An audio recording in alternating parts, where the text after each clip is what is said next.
Well, hello, everybody, and welcome to the 71st episode of Stories of Service, ordinary people who do extraordinary work. And I am the host of Stories of Service, Teresa Carpenter. And today we have, once again, another amazing guest. And I'm so honored and pleased that Michael, please pronounce your last name. I do not want to get it wrong. Sugrue. Sugrue. Okay, I should have asked you that before the show, but Michael Sugrue is on the show with me, and he is a former law enforcement officer. How are you doing today? Doing great. How about yourself? I'm doing good. I'm just so excited to have this conversation. It's such an important topic. And what I'm going to do is I'm going to start off just by giving everybody a little bit of a backstory on you. And then we're just going to get right into the questions. If you're joining us on YouTube, please make sure you hit that subscribe button, get the notification bell for future broadcasts. Please be sure to like the show. And if you are joining us later on through my audio, please be sure to leave a review. Every review helps and helps spread the word about the mission that we're trying to achieve with these types of shows. So we're basically going to dive deep into the challenges that first responders face and really how this current war on cops, we're going to get deep into that, takes into account the realities on the ground, realities that the men and women face today in what I feel is one of society's most difficult jobs. Sergeant Michael Sugrue began his law enforcement career in the United States Air Force as a security forces officer in 1998.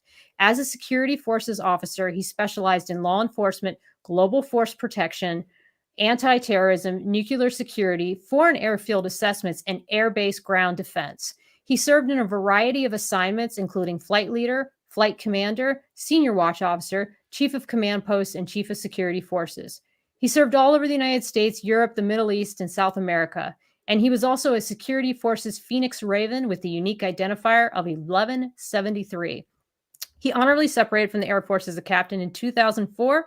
And after the Air Force, he was hired by the Walnut Creek Police Department, where he served in a variety of assignments, including patrol officer, driver training instructor, field training officer, SIU detective, undercover CA, Department of Justice Narcotic Task Force agent, public information officer, and patrol sergeant.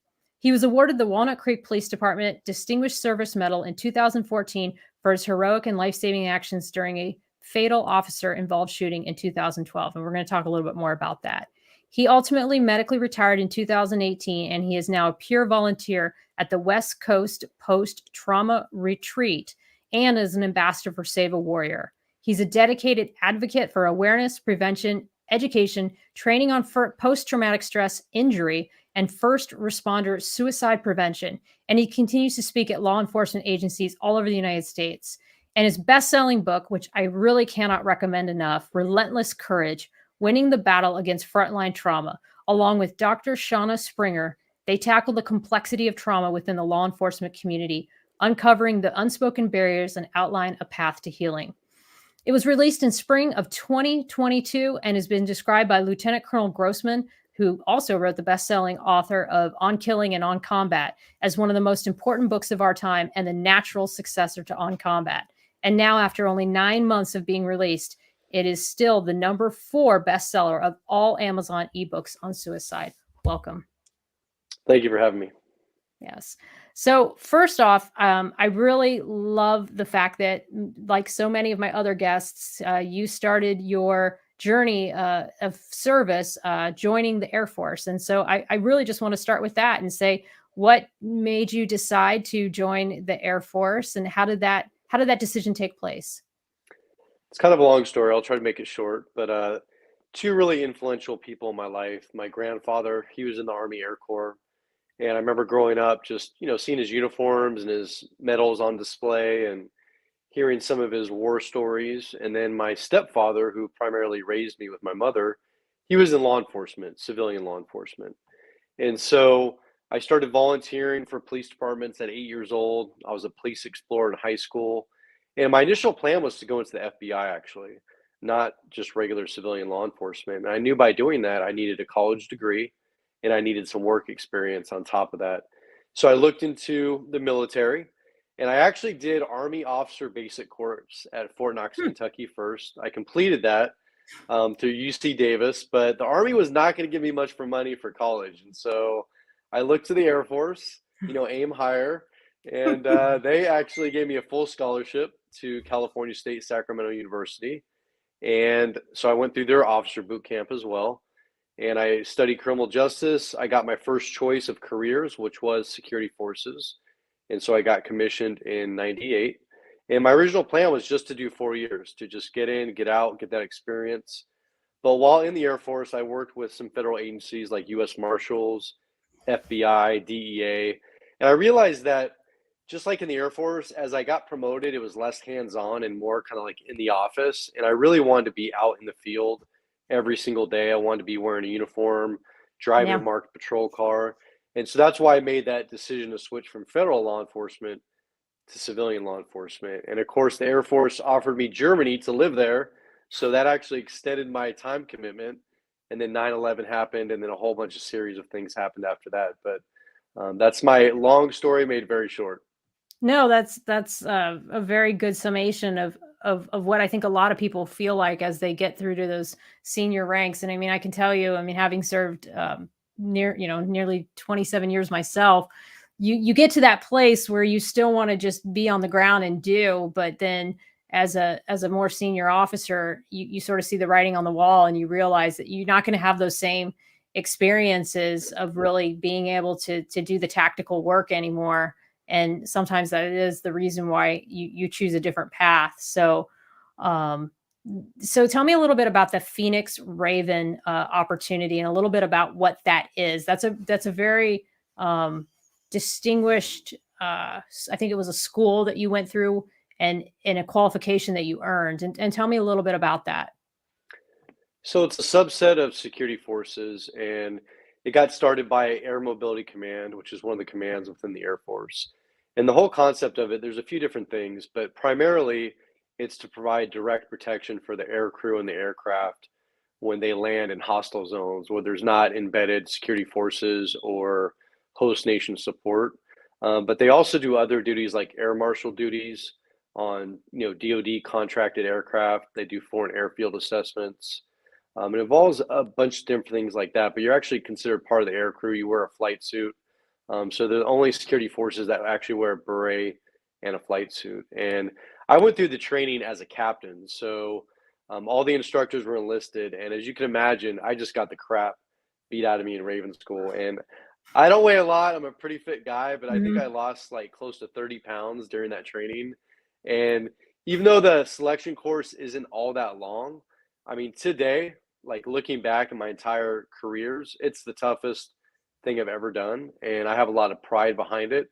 Mhm. Currently, the numbers and they're sequential, so they're in order. So my number 1173. Now I think they're like at 3,200. But that's it. Like that's in the history of this program is Hmm. there's only been about 3,200 Phoenix Ravens. And so most people don't know about it. And that's why we included in the very beginning of our book, there's a brief section where we talk about this Phoenix Raven program.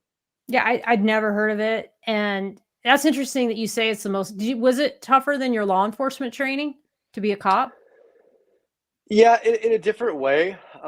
Physically, it was much more demanding, like I said, but the law enforcement training, which was much longer. I mean, if you look at both the core security forces training, and that's split into the law enforcement side and the air base ground defense side, and then you take a traditional police academy. Mine was 880 hours, and then once you finish that, you start a field training program, which could be anywhere from like 15 to 22 weeks, where you're teamed up with a senior officer. So both are difficult, but just in Mhm. different ways. And for me, I think especially, I was the class leader. Being a captain. Primarily, the Phoenix Ravens are primarily enlisted, and so my class I think was like 97% enlisted. All the instructors were enlisted, and Mm. it was a source of pride for me, because I was a leader within the security forces community. I wanted to prove to all the airmen that I was going to supervise, or I did supervise at that time, that I can do this. I can get through this program and make it out the other side. Yeah, it's really interesting how you took what you learned in the Air Force, security forces, and then you got out and then you went into the civilian side. Was that a tough adjustment to compare and contrast the way that the Air Force did security operations versus how law enforcement works? because the stories that you share in the book are just they're not the same kinds of stories I'm sure people who experience combat go through, but they're just so different. Was that a tough adjustment for you? It was because in the military community, a lot of things are black and white, especially when you're Mhm. talking about nuclear security or air-based ground defense. But even the basic law enforcement mission on bases, primarily it's mostly you're dealing with military members. I mean, of course, there's their family members that live on base. You have contractors, you have civilians that come on during the day and work at different establishments. But most of the time, you're dealing with military members. But, on the civilian side, I mean, you're dealing with gangbangers, parolees, people on probation, really hardened criminals. And so, there was adjustment there because there's a lot of gray area and there's a lot of discretion in the civilian law enforcement world. And I think you need to have that discretion. If you're a very black and white person, that can make things very difficult. And so you have to know the difference between the two communities. Right. And that's really the crux of your book is how to operate in that space of gray, and how to handle some of the things that you see, and the situations that first responders face. And I don't think that there's enough education out there about some of those experiences. So if I transition to the book, was that sort of what got you on the path to say that this was something that you and your counselor wanted to do together? Can you tell us a little bit about how that came about? Again, another very long story. So it actually goes back to when I was still working in law enforcement here in Northern California. And after a series of tragic events and 4 years of suffering, I got to the point where I didn't want to be here anymore. I literally started putting myself in dangerous situations, hoping I died in the line of duty. And another very tragic incident happened, which actually saved my life.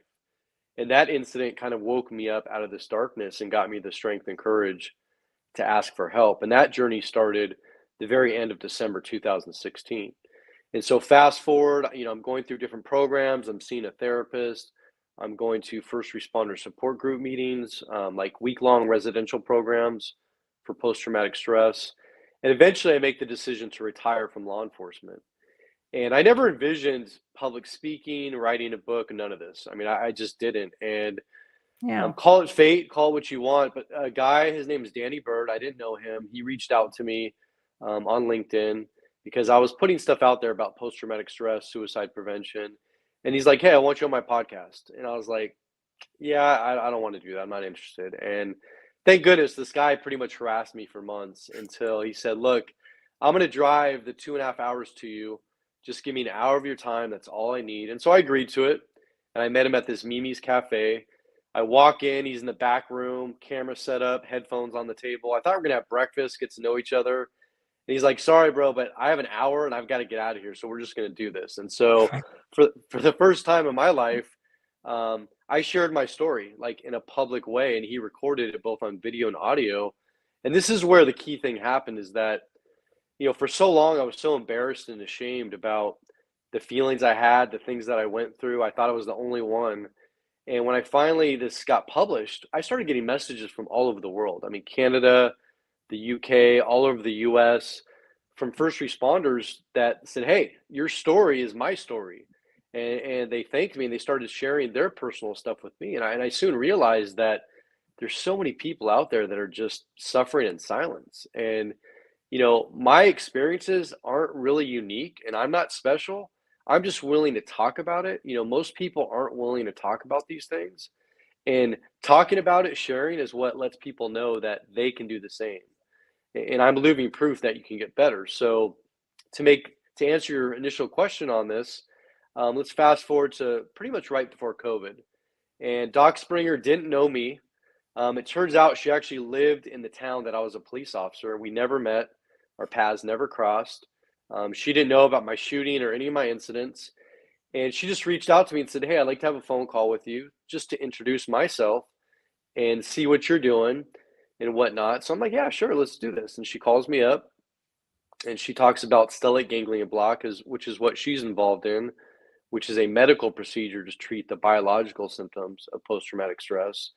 And then I share my story with her, not all of it, but I share really the real gritty, just horrific parts of it. And she asked me, "Have you ever thought about writing a book?" And I kind of chuckled and I said, "I've thought about it, and I've actually been asked that before, but with post-traumatic stress, I don't think I have the focus, the motivation, the energy to the drive to even get something like that done." And so we just left it at that. Couple months later, she hits me back up and she says, "Look," and Doc Springer, I should explain to the listeners, is that she was a clinical psychologist. She still is. Harvard graduate. She had already written 3 books. She has worked primarily with combat veterans, both with the VA and TAPS, Tragedy Assistance Program for survivors, and also first responders.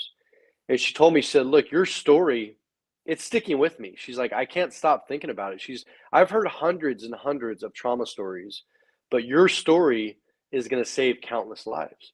And she said, "I want to make this book a reality for you. I want to do this book with you." And I didn't hesitate. I didn't pause. Like, I knew in that moment, deep down inside, that this was right. She was the right person for this.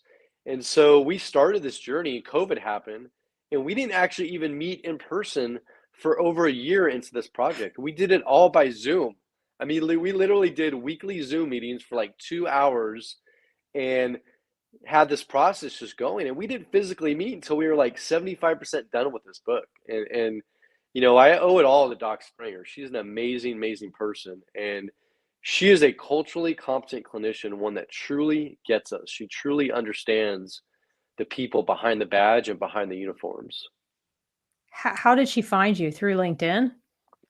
Yeah, so I have a huge presence on LinkedIn because I was a Right. PIO, and so I just was always Mm. posting stuff, and so my stuff was kind of showing up in her feed, and she just knew that I was an advocate in the mental health world and post traumatic stress, and she's also a pioneer in this and trying to help as many veterans and first responders with the stellate ganglion block. And so literally, I mean, it was just out of the blue. But my thing is that nothing happens by accident. I know that this happened for a reason. And this collaboration, like you said in the beginning, there's nothing like this out there that I know of. Like, our No, book there isn't. is extremely unique, and it's kind of like, usually you have to either buy like a book from a doctor, and it's almost like a college book or a study Or book, and then you have sterile, to, a sterile yeah, book, yes. yeah, exactly. And then you can buy another book from a first responder, and it's just their story. They're And sea so stories. Yeah, exactly, and that's it. And so this is the combination of two. it And is. literally, I mean, we both, not just I, but Doc Springer shares some very deep personal experiences She in this does. book as well. And we bear our soul. We bear our soul to the world. I mean, the good, the bad, and the ugly, because we know it's going to resonate with countless people out there. The writing is so good. One of the things that I wanna talk about is the way you open the book, and it's really, to me, it's the, and I forget what it is in the storytelling, it might be the arc. It's sort of the anchor of the entire book is that incident. And so you start off with a very dramatic incident that I think really defines your law enforcement career and sort of where a lot of the PTSD, not necessarily I think originated from, but sort of what was the catalyst for you to, for the other things that followed and for you to ultimately seek that help. So can you take us back for the ones who haven't read the book, and just as briefly as you can, which I know isn't easy, summarize what that incident, because I have some questions about it as well. Absolutely. So I had just been promoted to patrol sergeant. So I was about 8 years on in my civilian law enforcement career. And I was literally on my second solo shift. The shift started the day after Christmas. It was a graveyard shift. So it started December 26th at 9:30 at night, and we were supposed to work till 7:30 in the morning. It was my Friday. I was going to be off for several days. I was excited to spend time with my family. But at that time in my life, too, I need to let people know that everything was perfect for me. Like, literally, the stars were aligning. I was happily married. I just bought my dream house 7 months earlier. I had a beautiful, healthy 2-year-old daughter. My parents were all healthy, and my career was off.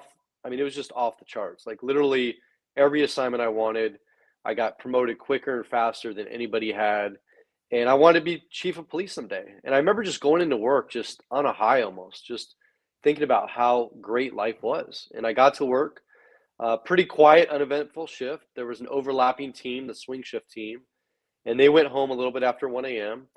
And at that point, I was the only on duty supervisor for the entire city. So we had minimum staffing because of the holiday. I only had one dispatcher on duty, and I had four officers and myself that were covering the entire city.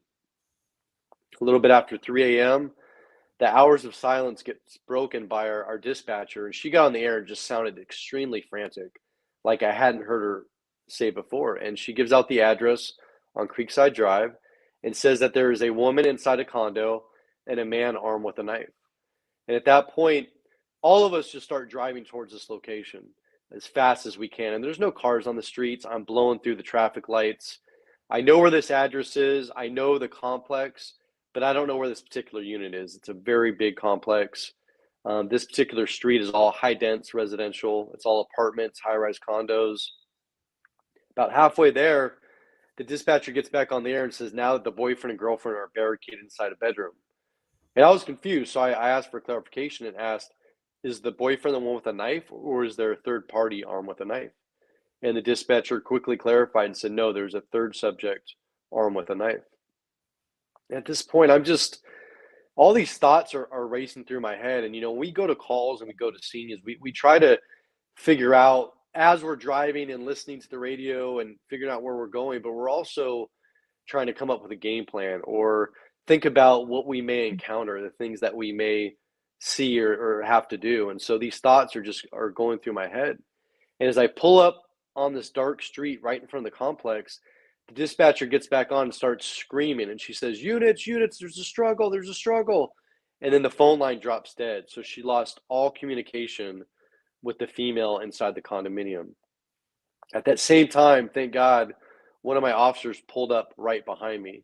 And as we're getting out of our car, I can hear blood curdling screams from a female coming from the distance. I mean, to this day, it's one of the worst sounds I've ever heard. And it sounds like somebody's being killed or being stabbed or bleeding out. I mean, just horrific sound. And we pull out our guns, we look at each other, and we just start running towards the sounds of the screams. We know we have more officers coming, but we've got to get there. Eventually, we crawl underneath an outside stairwell, and it brings us to this open courtyard. And there's two-story attached condominiums all around us. We end up getting to the unit, and it goes from these blood-curdling screams to just dead silence. I mean, eerie silence. I don't see anybody else outside. We don't hear any noises now. We're announcing ourselves. Police, come out, show us your hands. I try kicking open the front door, and it doesn't work. And the officer with me, she motions to a huge window. It was a louvered window the size of a door. It had been shattered inside the condominium. And again, we announce ourselves, nothing. And we go in. She goes in first into the kitchen. I go in right behind her. As we enter the kitchen, I can see there's a cutout where there's like a family room, living room area. We exit the kitchen. She goes right, and that brings her to a base of a stairwell. And then right behind her is the front door that I tried to kick open. I go left. I clear that whole downstairs area. I don't find anybody. I don't see any signs of a disturbance, just that kitchen area where that glass had been broken into. I go back to the stairs where my partner is, and now we're shoulder to shoulder. She is to my right. To her right is a solid wall, and we're looking up a stairwell. And we can see that there's some kind of opening at the top at the landing. It goes to the left. We don't know if that's a hallway, a bedroom, but we got to get up there. So again, our guns are out. We got flashlights pointed up the stairwell, yelling, please come out, show us your hands, show us your hands. Moments later, a male subject partially comes out. We can't see the entire right side of his body. He's just sweating profusely. His eyes are just wide open, literally just staring straight through us. And now we're yelling, show us your hands, show us your hands. And there is no visible reaction. I don't remember eyes blinking. I don't remember any facial expression, body movement, literally just staring straight through us as if we weren't there. Now, during this whole time, two more officers arrive on scene and they enter the condominium. I yell for one of them to get less lethal force, which is the taser. And there was a male and female officer that arrived second. The male officer yelled, I've got the taser. So he positions himself right behind myself and that first officer that arrived on scene. The second female officer goes perpendicular to the stairwell. Moments later, he comes all the way out at the top of the landing, and my partner yells, "He's got a knife! He's got a knife!" And he was clenching a full-size chef knife or butcher knife in his right hand. And again, same just dead stare straight through us. Sweat, I mean, no reaction whatsoever. Now we're yelling, "Drop the knife! Drop the knife!" No reaction. Moments later, and this all seems like a long time, but we're literally talking about seconds here. He then takes the knife up over his head in the stabbing position and starts coming down the stairwell towards us. I shoot my weapon. The male officer tried to deploy the taser. The two female officers discharged their firearm. None of us knew if we had hit the subject. He was now at the bottom of the stairs. It turns out the taser missed. One of the prongs went up. There's like a little overhang of the stairwell, so it missed him. He's now at the bottom of the stairwell. The two female officers positioned to the family room, dining room area, and the male officer of the taser pulled out his weapon. And so now we're literally just a few feet from the subject. I don't see any blood. I don't see any injuries. And he's still clenching this huge knife in his right hand. And all we know is he's between us and the couple that's somewhere upstairs. And we don't know if they're dead, dying, bleeding out, but we've got to get to them. And so now we're yelling, literally, just drop the knife, drop the knife. He starts to come back up with the knife. And we shoot. I mean, literally, this Yeah. is right in front of me. And I mean, there's no nice way to say it, but he was killed instantly. His wounds were absolutely devastating. I mean, one of his eyes was completely gone, blood everywhere. We checked his vitals. There were none. There was already medical that was staging nearby, so we radioed to dispatch to send in medical. Two officers went upstairs to check on the couple. Thank God they located them, but they had been physically barricading themselves against this bedroom door, and the suspect was stabbing through that door with this huge knife, and the door was literally coming off the hinges. And I know to this day that had we not gotten there, we did, they'd be dead, no doubt. Yeah. They wouldn't be here. But that incident forever changed my life. It changed my path. It changed everything about me. And the aftermath of that incident was what really surprised me and where I had questions. In the book, you mentioned that there was an internal investigation, right? Just the internal within the police department. There's the investigation that the district attorney's office does just to make sure there's nothing criminal that took place. And my understanding is those two investigations, you were cleared of and the department was cleared of any wrongdoing. That's my understanding. And then you had a civil case. And so my question, and I know your civil case went on for about 4 years, and this is me, maybe other people don't understand the civil litigation side of this. How, if the it seemed like such a clear-cut case, and that's the part that doesn't make sense to me, is that how did that drag on for 4 years if it wasn't a clear-cut case? How does the civil litigation system drag on for that long for a case that was cleared in the other two investigations? Well, I think we have to take a step back and look at more facts about this incident. We later found out that this subject was actually one of the people that lived in that residence, and he had no criminal history. He had no police contacts. He had no history of mental illness. He was a good young man working. He was actually friends with these people that he was trying to kill. And something happened to him that night. We don't know if it was a mental snap, if it was drug induced psychosis, Mhm. because there were some drugs found in his system. But I think because of that, I think the family wanted answers. And I was real angry when this first happened, but now I look at it differently. And the family wanted answers. They wanted to know why, how could their son, this good young man, all of a sudden do something like this? And to be honest with you, we all wanted answers. And we, to this day, don't have those answers. But the way the process works is the family actually hired an attorney immediately before we are even cleared by either investigation. I mean, usually most attorneys will wait. Most like civil attorneys will kind of let the cards play through and kind of get Mhm. more facts and circumstances and see if there is a case or not.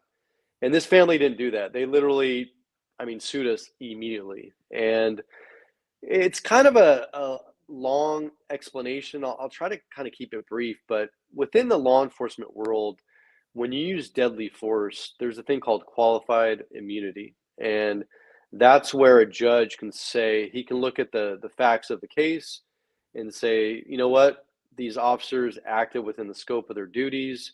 I don't see any issues here. So qualified immunity applies, and they can stop that lawsuit right there. And that process though takes months and months. Even that process there can take years, believe it or not. And in our case, there was two very distinct volleys of shots. So there was that first volley, which I explained, where everybody's at the bottom of the stairs. Three of the officers, myself and the two female officers, fired our handguns. And the judge said in that first volley of shots that we had qualified immunity. So it ended up that was not that issue. I mean, we had to go through all that and relive all that, but the judge said basically that on that second volley of shots, that he was going to let it go through. And it literally comes down to the judge. If the judge says, "Hey, you know what? There might be something here, or let's just kind of see what this is about." And this judge, he's actually a great judge. He is, believe it or not, the brother of Supreme Court Justice Breyer, who just retired from the U.S. Supreme Court. And I mean, just a solid judge. And we did prevail in this case, but the judge even said, you know, and it's true, there's no winners in a case like this. I mean, No. a life was lost. And at the end of the day, I can tell you, speaking for myself, that most police officers are never involved in a fatal officer involved shooting. I mean, I think it's less than 1% of all police officers. I know the media and the news would have people think otherwise, but it's actually a very rare occurrence. And I can also tell you, speaking personally, that although I knew that's something I may have to do, it's something that I never wanted to do. And it's something that I hope never happened. And we got put into a situation where we had no choice. It was literally not only the lives of the couple upstairs, but it was our own lives. And, you know, I think the public, people watching this or listening who aren't first responders or aren't police officers, I think they really need to understand that, and especially in my case, this incident still affects me today. It's going to affect me for the rest of my life. And this isn't a matter of right or wrong because we were cleared, like you said, by internal investigators, by the district attorney. I mean, we even went to federal court in San Francisco, full trial, 2-week jury trial, and we are cleared. But that doesn't make it any better for me. It doesn't make it okay. You know, the fact is I have to live with that I took a human life. Right. Period. I have to live with that. And so and think back, my shooting happened the end of December 2012. My trial didn't go till September 2016. And during that time, there was a lot of controversial law enforcement shootings that were happening right around that time in the US. And there was also the start of a big nationwide anti-law enforcement movement. And so you look at today, 2023, if you're involved in a shooting, I can guarantee you're going to be sued. Back then, I mean, it was actually surprised that we got sued because most officers did not get sued in a justified shooting. But nowadays, you can pretty much guarantee that you will get sued. I think that's so interesting, and I don't have a good answer on how you solve something like that because no matter what, it's gonna shake out to be traumatic, whether it was justified or not justified. Because even if it was, let's say, justified, the idea that like you had said in the book, you are going through all these depositions and you're being asked these questions as though you're guilty and as though you did something wrong, and you're having your whole character and your career just laid out to dry. And I just think that, you know, if you had had, and you, I think you said this in the book, if you had had the care and the support services around when this incident happened instead of so many years later, I think you had mentioned that you thought that the outcome of your career would have been different. Is that correct?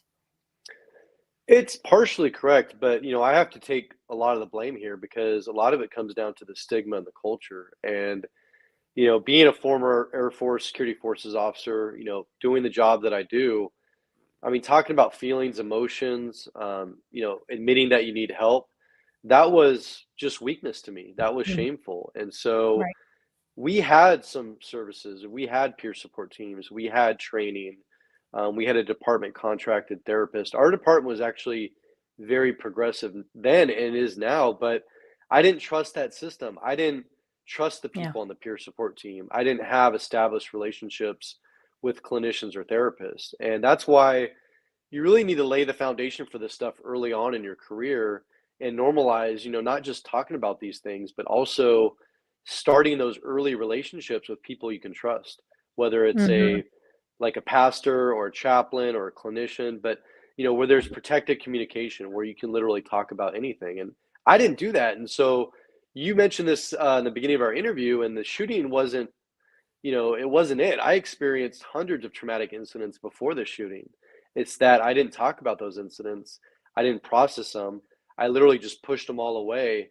And this shooting for me was kind of like it was the tipping point. The It was like, boiling point, yeah. yeah, it just literally, I mean, that's what broke the camel's back, so to speak, or my back. And so it's not the shooting itself. And then on top of that, and this could be a whole nother interview. I'm not going to go into super detail about it, but I call it admin betrayal. You can call it institutional betrayal, and that comes into play several parts as well. And that is the real issue because that right there is what often pushes people over the edge. And that can be whether you're talking about military members, firefighters, paramedics, cops, dispatchers, but you kind of think you have this family, whether it's a blue family, green family, what have you, and they're your family until they're not. But when you Mhm. realize that you need them most and they turn their back on you, well, that's an issue, and that brings up all kinds of things, like from childhood potentially, or other Yes. trauma, and which is what we also talk about in the book, and what I was in denial about for many years, because what brave warriors want to talk about when they were children and they were vulnerable and they felt scared. I mean, who wants to talk about that? Because now we're badasses. We don't talk about that stuff, right? Nope. But in reality, a vast majority of military members and first responders have some sort of trauma in their childhood. And again, it can be very extreme or it can be very minor. It can be like a parent who just works a lot and is not home, or emotionally distant. It could Yep. be an alcoholic addict, or it can be very extreme. It'd be physical abuse, sexual abuse. And so I don't want people listening to go, oh, that's not me. And again, this is different types of trauma, but realize that whether it's, on the what you consider minor scale versus the major scale, either way, these things affect you and they actually draw us towards these professions. And we're very good at them because of that. I never thought about that. I never thought about the people that have traumatic childhood experience, or what the adverse childhood experiences are some of the same people that choose these kinds of professions. But I do think that that's that call to service, and sort of what my podcast is all about is, I do believe that the way through trauma is by giving back and being of service, because you sort of can process what has happened to you and make sense of it, and then use it as a catalyst to help others. And I absolutely agree with you that we're not trained, especially in the military or in law enforcement, or like you say, any kind of first responders, to talk about these things or to find people that are safe to speak to about these things. I mean, everybody will tell you to go see a therapist. That's okay, but it's not okay to do what Doc Springer and you did in the book, which is that mutual vulnerability. I can't tell you how many times um, I've had a supervisor that I didn't trust sometimes, and it was because they never shared anything about themselves with me, and they never showed me any vulnerability. So it was like, well, yeah, I'm not gonna reveal anything to you because you don't tell me anything about yourself. And we don't sometimes get those modeling, that we don't have that modeling behavior at home in our childhood, and so we bring that same type of mentality to our jobs and to our workplaces, and then it leads to, like you said, some of the betrayals that happen on the job, and then it causes a lot of people to leave work early, prematurely, or it causes people to get out. And it's really unfortunate, and it's all really, in my view, like you say, it comes back to having healthy relationships with others. But if that's not been modeled for you, and you're in denial too, like you said, Michael, you were even in denial that there was even an issue and where that issue came from. So you can't really fix what you don't know what's wrong. Would you agree that that was part of it for you too? Is that you didn't even really know there was an issue? I agree with that 100%. And when you talked about, I mean, you hit it on the head. When you talked about like supervisors, superiors being vulnerable with you, it comes down to trust. And I talk about this every time I speak across the nation, but we need leadership at all levels. I mean, from the very highest, if you're talking about a police department, the chief, if you're talking about the military, you're talking about a four-star general. But these are the people, and then all the way down at every level, they need to be just human and be real Right. and be Yeah. open with their people, because that alone, by doing that, it's like that's what brings down that wall. That's what builds trust. And I saw a therapist early on, not Doc Springer, but one that actually I saw for therapy every single week. And on our very first meeting, she shared a very deep, I mean, dark, horrific, I mean, horrific experience. Mm. And she, I mean, came out the other side many years later. She was living proof that you could get through this. But when she Right. told me that story, I knew instantly, like, I could trust her with my life. I could tell her everything and anything, and I knew she would understand it. And I think had she not told me that first day that we met, I don't know where I'd be, because I'm telling you right now, that experience allowed me to start opening up for the first time and really just start talking about things. Oh my God, Michael, it's such a game changer. Like when I started my journey with healing was really by going to, of all things, AA meetings. I didn't even really identify at the time as an alcoholic. I had just gotten a DUI and I was required to go to those courses. But it was the first time in a group setting I had ever heard people talk about things like abuse and rape and just bearing their soul. And I'd been in the military at that point, like 20 years, I think, because I got the DUI in 2014. And I was just blown away that there were people that would share with other people these kinds, and then like alpha type males like yourself would share that kind of stuff. Like I'd never seen that. Like I was kind of Yes. like, this happens? Like men that I would consider to be strong and into, they share this way? Like I didn't see it as a sign of strength because I'd never had that modeled for me until I started going to the quote unquote rooms, and then AA led to other Sex and Love Addicts Anonymous and Codependence Anonymous, and I started just seeing through those anonymous groups that there were places where people shared things that were just so deep and so dark, and they did it in a place where they felt safe doing it. And I had no idea that places like that existed. And I still to this day credit that as sort of being the start of, I mean, that was around when I started my blog. That was really the start of when I realized that I didn't have to live my life the way that I was living it, and that I could choose a different path. But it's really exposure, like you said, like that first time with that therapist and seeing how she could share that deeply with you. It gave you that opportunity to open up. What was the decision and the turning point for you that said, okay, I'm getting this treatment, um, I'm going to retire, because you decided that you were going to retire before the betrayal happened. Like you would, right? Like you had thought you were going to retire, and then the incident happened with the supervisor and all those things that are in the book. But you had decided that you were going to retire at that point beforehand, correct? No, actually, so Mm. I had been into my recovery about 5 months and everything was going great. My agency was very supportive. I was seeing a therapist, but I also found out about meetings like you're talking about, and it was actually like a 12-step meeting, but for first responders. I started going every week, and I went through West Coast post trauma retreat as a client.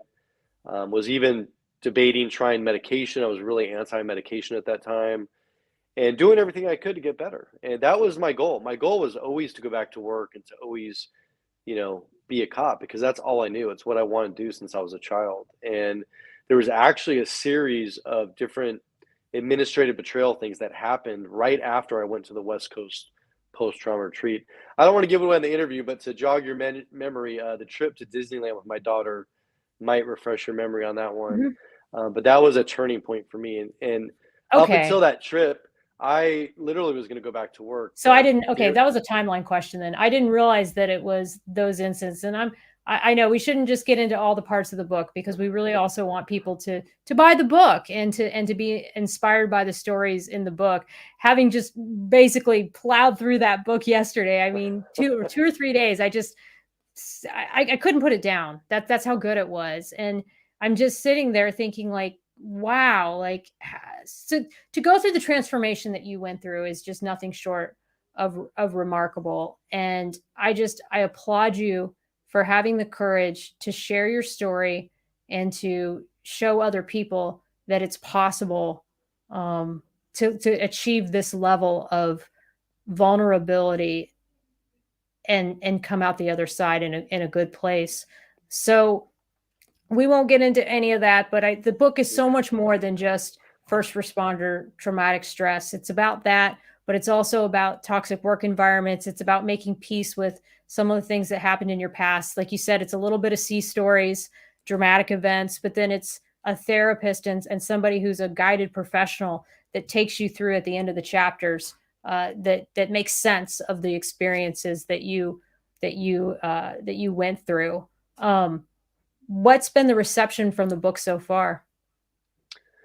it's done very, very well. It was a bestseller for 20 straight weeks.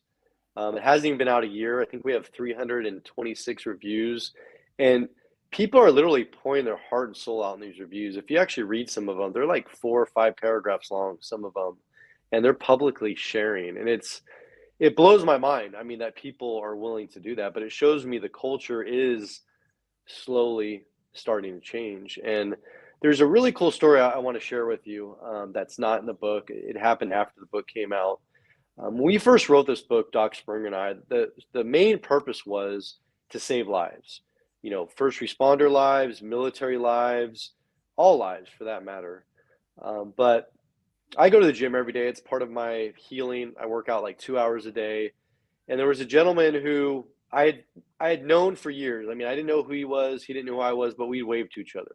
We'd say hi. And I knew that he had some bad interactions with law enforcement. And so when this book came out, I said, look, I know we don't really know each other, but let me just tell you who I am and what I'm doing now. I said, but I want you to read this book and I want your no holds, honest, just, I mean, don't hold back. I want to know what you think about this book. And he said, you know what? I'll do that for you. And I said, I'll take you out to coffee or lunch, whatever you want, and we'll sit down and we'll talk about it. And so this gentleman, and he's now in his 70s, but he had some really bad experiences with law enforcement, and he's had other family members have bad experiences. And this book rocked his world. It literally changed his entire perception. And I'm not saying it forgave the experiences he had, but it changed how he looked at police officers, especially because he saw them in a certain light as not caring, almost not human, as nothing phases them, nothing bothers them. And when he read this book, he actually, for the first time in his life, saw the humanity behind the badge and the uniform. And I think the power behind that is that, yeah, this book, it is saving lives. I mean, I know that for a fact. It's saving relationships, it's saving careers. But I think this book also has the power to bring communities closer together, to bring law enforcement, especially, I mean, other first responders as well, but especially law enforcement and the communities they serve. I think this book can really open up dialogue on both sides because as first responders, we don't show ourselves. We don't let the public in.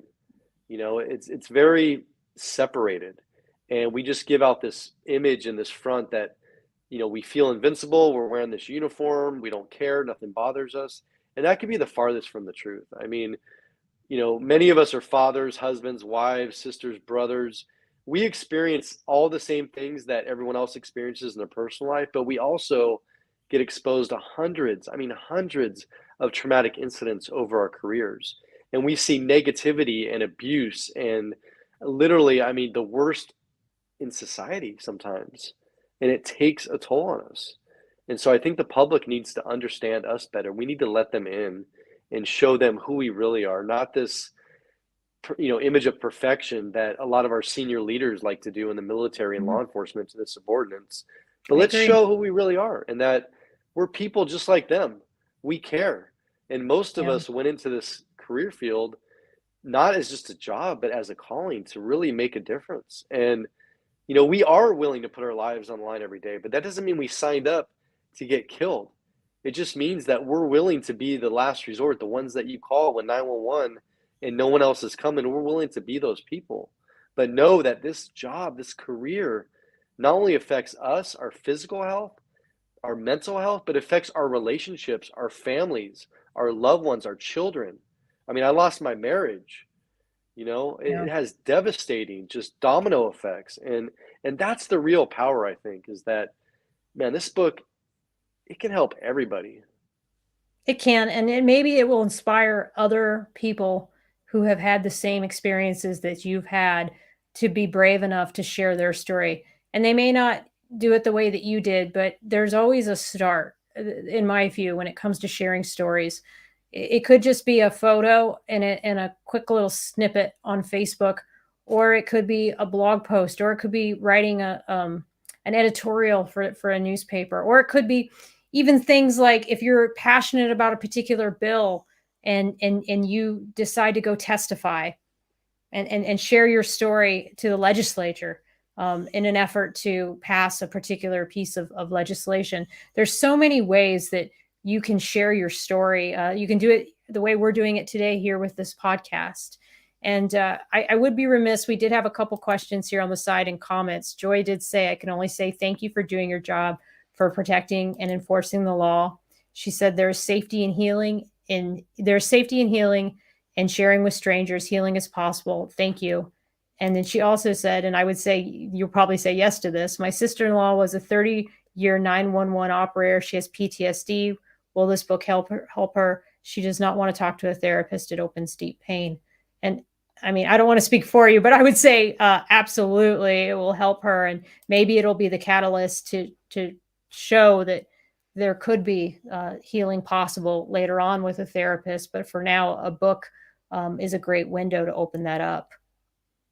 Absolutely. Here's the deal is as a young police officer, I was ignorant as to what our dispatchers went through and face and hear every day. And the facts are that they're exposed to just as much trauma as the police officers out on the street. In some cases can be worse because, they hear everything, but they don't see it. And so a lot of times in their mind, they're putting it together, what's actually happening. And a lot of times something will happen and they don't know what's happening next. There's a break in silence. And our dispatchers are just really undervalued and underappreciated, and they are first responders. They And are. 100% sure that this book, it will help any firefighter out there, paramedic, dispatcher, police officer, also correctional officer. I mean, Mm. and it's going to help just anybody on the street. But yes, Joy, please have her read this book because I'm going to tell you right now, if she truly reads this book, it's going to open up a dialogue. Absolutely. Thank you. Thank you so much, Michael. And I'll tell you, like, I think your book is so much is more than just for people that are in the first responder community. It's for anybody that I feel has a, which I feel everyone has a story. I'm of of the opinion that there is nobody out there that doesn't have a story. And it doesn't have to be sharing your story on a podcast. It can be in a small group setting. It can be anywhere. But I do believe by sharing your stories, even the bad ones, you lift the shame and you move forward and you process things in your life. It just feels like a weight's been lifted the further I move forward with my healing process. So I want to thank you so much for this opportunity. I know we could talk for hours about your book um, because I like I said, every chapter had a different theme. It had a different story. It had a different lesson. I'm much more interested in that treatment, the one through the neck. It's got that long name that the therapist talked about. I've never heard of that. It sounds, I Googled it as I read the book last night, and it even cures things like Raynaud's syndrome, or supposedly, which is that thing I have with my fingers and my toes where I lose circulation. And I'd never even heard of that treatment. And it's a reminder to me that, one of the things I need to be doing is getting my own mental health treatment before I, of course, retire from the Navy. And that's something new for me to look into. I'd never even heard of that. So is there anything else that I haven't asked you about that you want to have the opportunity to share with our audience? I just want to say something briefly, and that's just that anybody that's out there watching this or listening to it, if you think that you're alone, if you think that nobody's going to understand what you're going through or how you're feeling, I can tell you that you're wrong because I thought that way for many years. And it got to the point where, I didn't want to be here anymore. But what I've found is that there are people that get it. I mean, there's tons of people that get it, and there's tons of resources out there. But you have to take that first step and you have to have the strength and courage to ask for help. And it's not easy. I can tell you right now, looking back at my entire law enforcement career, my military career, it was the toughest thing I ever did. And for a couple years, I was ashamed and embarrassed that I did it. But asking for help, it saved my life. And I'm living proof that you can come out the other side and there's a whole new life waiting for you after this. And it's not easy. There's good days and there's bad days, but you got to try and you got to ask for that help. Absolutely. And we have one other person that shared, and I don't know if I can read this whole thing online. It might be too long. Yep, it is. So Jacqueline, we'll get to your comment on, I think you posted it on my Facebook. I'll make sure Michael takes a look at it. And then Suzanne, you said that you use your book. She uses your book as an example for her soldiers and fellow officers facing admin betrayal. It is the major soul breaker. Thank you for your work. Michael, I really can't thank you enough for taking the opportunity. Please take a look at his book, Relentless Courage. It's on Amazon. I have a link to Michael's book on my show notes.